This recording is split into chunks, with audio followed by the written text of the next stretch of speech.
So, the first leak of Boruto's Two Blue Vortex Chapter 18 has been dropped by the team at Boruto, and the crowd has gone mild. See, while many were hoping that the leaks that we were going to get from the official team in the lead up to the 18th chapter of Two Blue Vortex would show us some hints about the upcoming battle between Ryu, Matsuri, and Team 7 and 2/3, or possibly what's going on with Jura inside of Konohamaru, Kawaki, and Amado. Unfortunately, or maybe fortunately, depending on how you look at it, and we'll get into that in a second, the first leak that we've gotten from the Boruto team seems to show Matsuri and Konohamaru having a somewhat heated conversation. Well, I guess heated if we're talking about Matsuri's cheeks. The ones on her face. Get your mind out of the gutter. However, while this leak may not seem all that important, I do genuinely believe it is a gigantic red flag being waved in our face that something wildly important is about to go down. See, because after reading Chapter 17 of Two Blue Vortex, I began to theorize that Matsuri and Ryu were rather purposely being made into sympathetic characters, that they were being infantilized, so we were sympathetic to them and didn't want Team 7 and 2/3 to take them out. And therefore, when Team 7 and 2/3 did eventually take out both Ryu and Matsuri, we as a fan base would feel that Jura is relatively justified in crashing out and destroying all of Konoha like we saw in Chapter 1 of Boruto. However, for the life of me,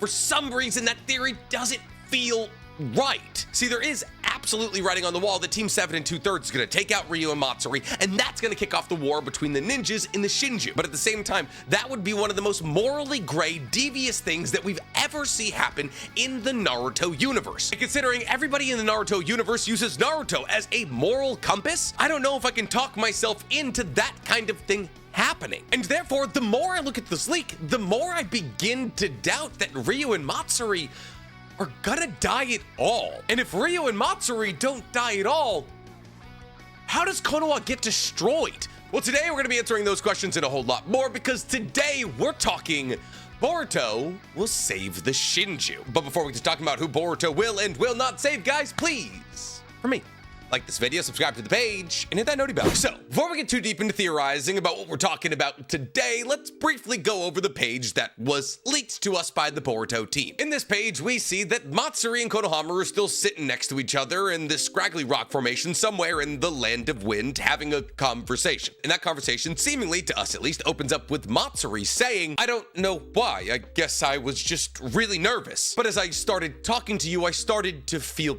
better. I wonder why." To which Konohamaru responds by saying, "Well, this is our first meeting, and that's how first meetings go. Conversations start out slow, but you get more comfortable." To which Matsuri responds by saying, "I feel like I'm finally becoming my true self. It's so much fun. I'm talking to you." And Konohamaru, very clearly guiltily, because he knows what has to be done to this girl who's very clearly crushing on him and that he's actively manipulating, says, "I see.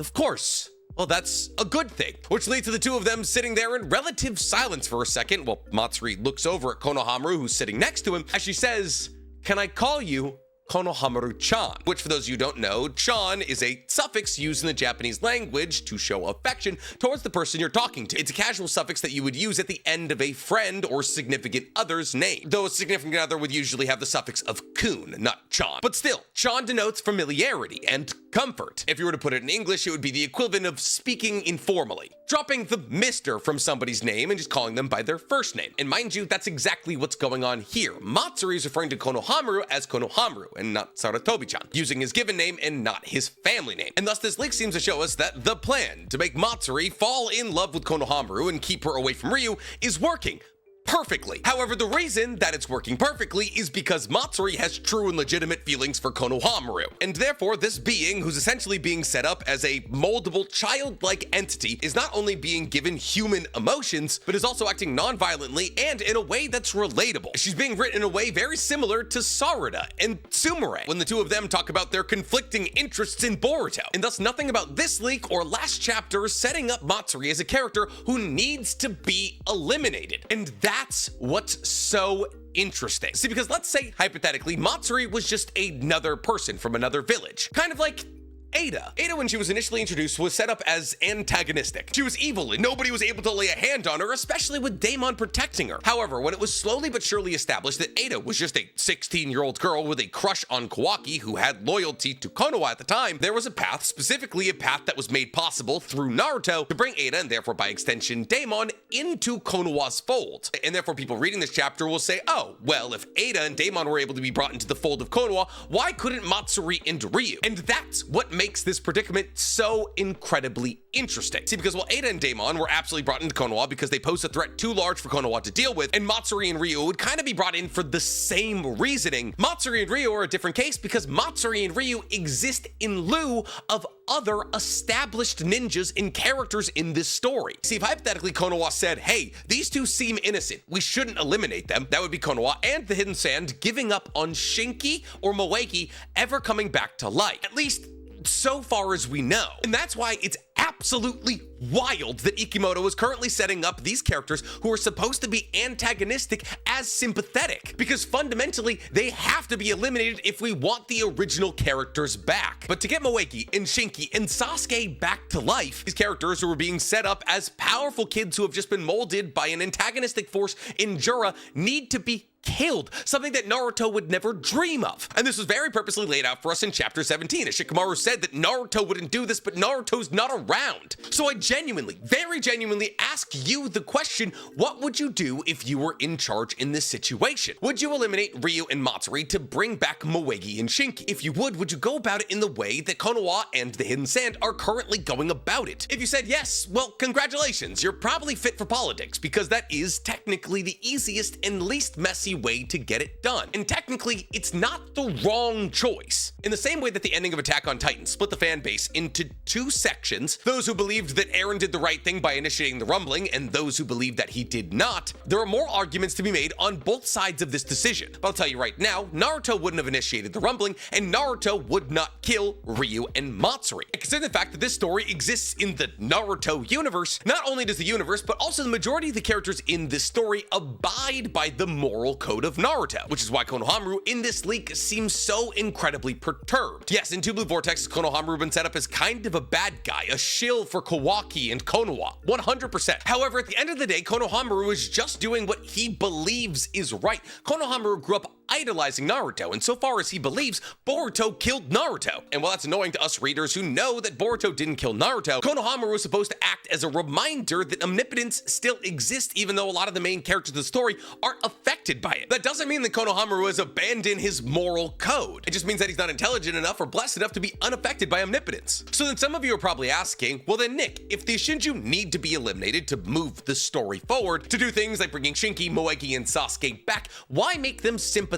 characters? Why insert this weird moral argument right into the center of what's supposed to be a lead up to a fantastic battle? And the answer to that question is that so Team 7 and 2/3 can make a mistake. See, everything about this sequence is supposed to make you feel icky. Even if hypothetically you agree with the decision that Shikamaru is currently making, fundamentally there's a part inside of you that understands within the confines of this universe it's not the right choice. Like when you play an RPG and you make a borderline decision, and maybe that borderline decision lines up more closely with your personal values, because the RPG wants you to be the hero, that borderline decision may actually divert you from the best possible ending. And therefore we understand as readers of the Naruto and Boruto manga that within the confines of this universe, all moral decisions should measure up to that of Naruto's moral compass. And anything below that is gonna have consequences. And thus this is why Boruto actually isn't present for this whole lead up to this battle. See, well, obviously we can sit here and say that Boruto isn't with Team 7 and 2/3 because Konohamaru still believes Boruto is evil, and Kashin Koji told Boruto that if Boruto made a move, then Jura would make a move. But fundamentally, that plot point is no different from Himawari being safe within the confines of Konoha. Yes, there is a in-universe explanation as to why it's happening, but the subcontext goes way deeper. See, Himawari is safe inside of Konoha because Himawari and Jura's upcoming final battle shouldn't take place just quite yet, so we need to find a way to postpone that battle. As to why Boruto isn't present in this upcoming battle between Team 7 and 2/3 and Matsuri and Ryu is because Boruto is the new Naruto. See, in the absence of Naruto, after he got plucked away to the Daikoku-ten by Kawaki, Boruto kind of became the new moral compass of this universe. Whether it was putting his life on the line to save Himawari or Sarada, pleading with Code to reverse the augmentations he did to the Claw Grimes instead of killing Code, or refusing to hurt any of the Shinobi of Konoha during his prison escape, time and time again, even though Boruto was a lot edgier than Naruto, Boruto has established himself as a moral compass, a good person whose decisions are almost always gonna make us feel as though he's making the right choice. However, if Boruto was involved in this battle against Matsuri and Ryu and involved in the treachery that's currently going on, he would be tainted as a character. And from a storytelling perspective, that would be disadvantageous for Ikimoto. This is also why in chapter 17, we see that Boruto is woefully unaware about what's happening with Ryu and Matsuri. See, Boruto in chapter 17 is trying to get information out of Kashin Koji, but Kashin Koji is very purposely not telling Boruto what's going on with Team 7 and 2/3. In fact, it's very clear that Kashin Koji is coordinating all of this without Boruto's input, based on the general premise that the more Boruto knows, the more divergent the futures become. And thus Boruto has rather purposely been separated from this entire situation, thus sullying only the names of Konohamaru, Kashin Koji, and the rest of Team 7 and 2/3. Now, that's still not great. Yes, you can sit here and say that Konohamaru's name has already been besmirked in the Boruto timeline simply by the fact that he's found himself more aligned with Kawaki than he has with Boruto. And you could also make the same argument for Mitsuki, but Mitsuki recently underwent a character development arc where he not only took out Kawaki, but also had a battle against Boruto that led to him realizing that Boruto may actually be his son. And thus, if we were to have Mitsuki sully this goodwill that he just garnered a couple of chapters ago by tricking this infantile being in Ryu into surprise combat that Ryu didn't see coming, that'd be a weird character shift for both Sarada and Mitsuki. Now, the possibility of Ryu being eliminated is slightly higher than that of Matsuri, and not just because Matsuri's a girl, because chapter 17 did go out of its way to set up Ryu as a relative threat, as Ryu was incredibly grateful that both Sarada and Mitsuki were nice to him, as he was determined to destroy all Shinobi that he ever came across. But this flippant nature very clearly demonstrates to us that Ryu is just a child, an incredibly moldable child who can be bent to the will of really whoever's around him. And while the child does absolutely have the potential for ridiculous destruction, if on a one-on-one basis, Sarada, Mitsuki, and two irrelevants from the Land of Wind are able to take that thing out, then is it really worth the moral jeopardizing to kill it after befriending it? Is at least the point you would make if it was a separate entity of Shinki. But because Ryu and Shinki can't exist simultaneously, the argument goes haywire. On top of this, rather interestingly, Ryu and Matsuri are the two Shinju that Team 7 and 2/3 are bumping into in this desert for a reason. Because based off everything that we've seen in Two Blue Vortex up until this moment, they're the only two Shinju that could possibly be sympathetic characters. The Bug Shinju is creepy, and that would be a real uphill battle to try and make it into a sympathetic character. Hidari, while confused, invaded Konoha alongside Jura and tried to kill Sarada, and Jura made Christmas ornaments out of several Jonin from Konoha, while also being the leader responsible for telling all of these Shinju to eat the people that they love most. And thus Jura and Boruto are very purposely removed from the equation of this sequence of events, as to not taint the very black and white moral clash that they're going to have in a couple of chapters. And thus I believe that there's a high likelihood that the way that this chapter is going to head is going to share an eerie resemblance to Shikamaru's second light novel, Shikamaru Hiden, A Cloud Drifting in Silent Darkness. See, in this light novel, the daimyo of the Land of Stone comes to Kurotuchi and essentially says, hey, if you guys aren't going to fight any of these other hidden villages, why am I giving you guys so much money? And thus essentially forces Kurosuchi to try and start beef with the other hidden villages. And thus Kurosuchi decides that the best way to start the 5th Great Shinobi World War would be to push Konoha. See, because even though there's an armistice between all of the hidden villages and peace has been established for nearly a decade, Konoha technically hasn't stopped in the development of wartime tools, things like the Shinobi Gauntlet. And thus Kurosuchi and the Hidden Stone demand that either Konoha stop developing these weapons or share their findings with everybody else. Otherwise, the Hidden Stone will have no other choice than to start a war against Konoha. Now, at this point in time, Naruto is already Hokage, and Shikamaru is his advisor. And thus, the rest of the story basically unfolds as building political tension as Shikamaru tries to get the entire continent together for one big old meeting. Until eventually Shikamaru does call an entire continent-wide meeting to talk about the possibility of sharing all of Konoha's findings with everybody. And the entire point of this entire light novel is that Shikamaru has to pull all of the strings to place Naruto in the right positions. But after Shikamaru is able to get Naruto in front of the leader of every single village, country, and land on the entire Naruto continent, Shikamaru basically walks away, lights up a cigarette, and knows that Naruto is going to take care of everything. Now, the reason that I say that this chapter is going to be eerily similar to what happened in that light novel is because in the post-blank period time period, that's the closest that the Naruto world got to war. And the only reason that Shikamaru was able to avoid war in that circumstance was because of Naruto. It's often established in that light novel that if Shikamaru was the person making the decisions at this time period, there likely would have been a 5th Great Shinobi World War. And thus now that Naruto is no longer present, it feels as though we're seeing this second light novel play out without Naruto, and Shikamaru is making the incorrect moral decisions that he would have made in that light novel. And thus his mission sent by Team 7 2/3 could very well be the beginning of the war between the Shinju and the Shikamarus. However, like I established earlier in this video, I don't know if that's the only possibility. See, because while I absolutely do believe that there is a possibility that both Ryu and Matsuri are cut down by the likes of Mitsuki, Sarada, and Konohamaru, and we feel so ucky about it that we feel as though Jura possibly crashing out and destroying Konoha could be justified. That leads to some interesting moral arguments, and the Naruto IP has always been about interesting moral arguments. However, we've always had a pretty clear indicator on what the right side of that argument was, and it was whatever side Naruto is falling on. And while, say what you will about Naruto being slightly disingenuous to what he preached over the course of his story, at least he was consistent. But in this circumstance where this moral argument does begin to take place, you wouldn't necessarily be wrong for siding with the bad guys, and that's just inherently non-Naruto-like. And thus I feel there's a real possibility for Boruto to truly, once and for all,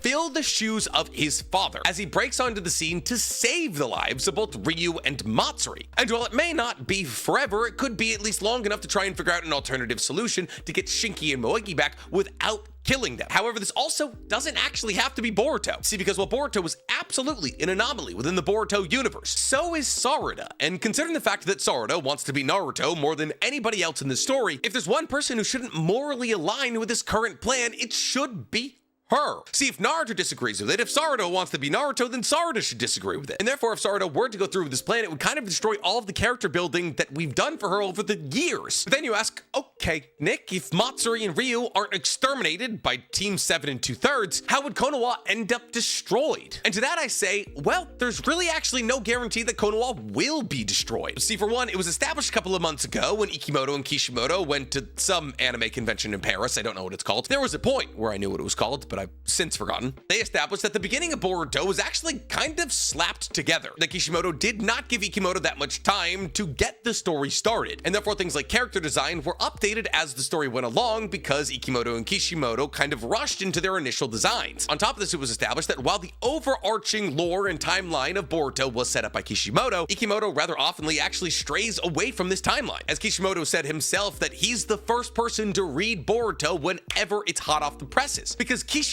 doesn't know what's going to happen in Boruto on a chapter by chapter basis. He's a supervisor. He's not choosing what's happening. And therefore, Konoha may have been destroyed in the original timeline that Kishimoto dreamt up years ago. The direction of the story could have been augmented since then. And in actuality, what we saw in chapter 1 was actually just a possible future projected by Kashin Koji with the 10 paths. And there would absolutely be a precedent for exactly this. See, the idea that Kashin Koji tells Team 7 2/3 exactly what to do to take out Ryu and Matsuri. And that plan dictates befriending them, separating them, and assassinating them. If that plan was going to lead to the destruction of Konoha, why would Kashin Koji do it in the first place? Now, yes, the 10 paths is by far and away not the almighty. In fact, it seems as though sometimes the 10 paths is more of a hindrance than it is a help. But it's been established by Kashin Koji that Boruto is somehow walking some kind of tightrope through all of the worst possible futures towards a future that sees the world surviving. And if Boruto is this anomaly that makes sure all the bad possible futures never come to fruition, wouldn't it also kind of track that Boruto would step in on a possible canon event type thing that would lead to the possible destruction of Konoha and ensure the best possible future came to pass? Now, you can also make the argument that Boruto's absence from this battle proves that something bad is about to happen, and I really couldn't fault you for that. On top of this, there's a solid possibility that in this upcoming chapter, Ryu sees Ureya and Yodo. Something within Ryu either tells him to befriend them or attack them. And thus there's also the possibility that Team 7 2/3 is going to have the moral argument of they attacked first as to why they wiped out these Shinju. Genuinely,